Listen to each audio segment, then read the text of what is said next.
ఏ దేవుణ్ణి పట్టుకోవాలి అని చాలామంది ప్రశ్నిస్తూ ఉంటారు. అందరు దేవతలు కలిసిన ఏకరూపం దత్తాత్రేయ స్వామి. అటువంటి దత్తాత్రేయ స్వామి హైహయ వంశంలో జన్మించిన కార్తవీర్యార్జునుడికి అనఘాష్టమి వ్రతాన్ని ఉపదేశం చేశారు. ఈ కార్తవీర్యార్జునుడు చేతులు లేక, అంటే చచ్చుబడిపోయిన చేతులు, చచ్చుబడిపోయిన కాళ్ళు, నడవలేడు, ఏ పని చేయలేడు. కానీ యువరాజు.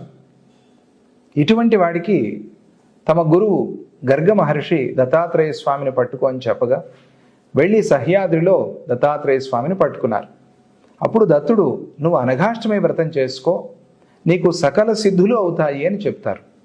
కార్తవీర్యార్జునుడు వెళ్ళి ఆ దత్తస్వామిని సేవ చేసుకుని అనఘాష్టమి వ్రతం చేసుకుని సిద్ధులు పొంది సహస్ర బాహువయ్యాడు. 1000 చేతులు వచ్చాయి.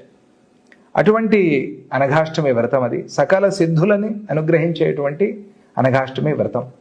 అనఘాష్టమి అంటే అష్టమి రోజు చేసేటువంటి వ్రతం కాబట్టి అనఘాష్టమి. అనఘ అంటే పాపాల్ని పోగొట్టేటువంటి దత్తస్వామి.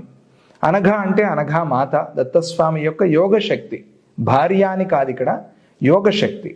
అందుకనే అనఘస్వామి, అనఘామాత. వీరి పుత్రులుగా మనం అణిమాది అష్టసిద్ధుల్ని చూస్తున్నాం. 8 సిద్ధులు. మన ఎన్ని కోరికలున్నా లోకంలో మానవులకు కానీ ఎవరికైనా సరే ఈ అష్టసిద్ధుల్లోనే వస్తాయి తప్ప వీటిని దాటి రావు. ఈ అష్టసిద్ధుల్ని అనుగ్రహించేటువంటిది అనఘాష్టమి వ్రతం.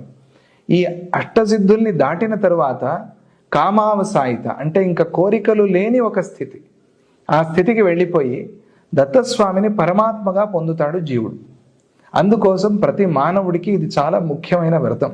ఈ వ్రతాన్ని కార్తవీర్యార్జునుడికి ఉపదేశం చేశాడు. కార్తవీర్యార్జునుడు చేశాడు, రాజ్యాన్ని పొందాడు, మహారాజు అయ్యాడు. అందరికీ కూడా తెలుసు కార్తవీర్యార్జునుడి గురించి.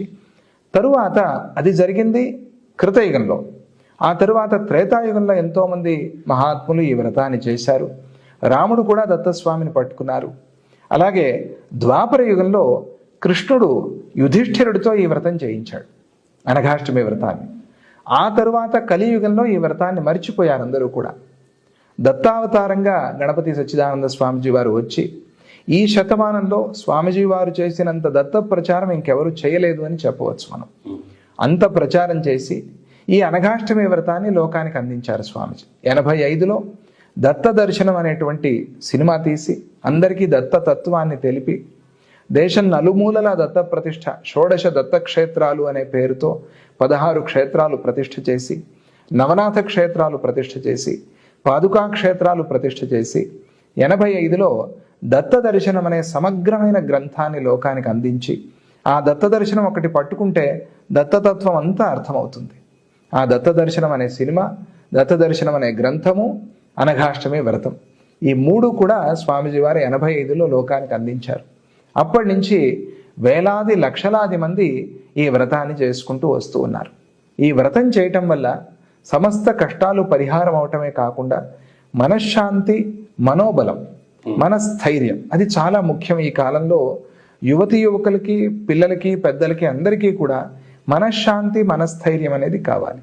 అది ఈ వ్రతం వల్ల లభిస్తుంది. సమస్త కోరికలు తీరి ఆ తరువాత కోరికలు తీర్చుకుని ఏదో మనం సుఖంగా ఆనందంగా అనుభవిస్తూ ఉందాం అనేది కాకుండా సమాజానికి మన వంతు సేవ మనం చేయాలి అనే బుద్ధిని కూడా దత్తాత్రేయ స్వామి కలిగిస్తాడు. అది ఈ వ్రతంలో ఉండేటువంటి విశేషత.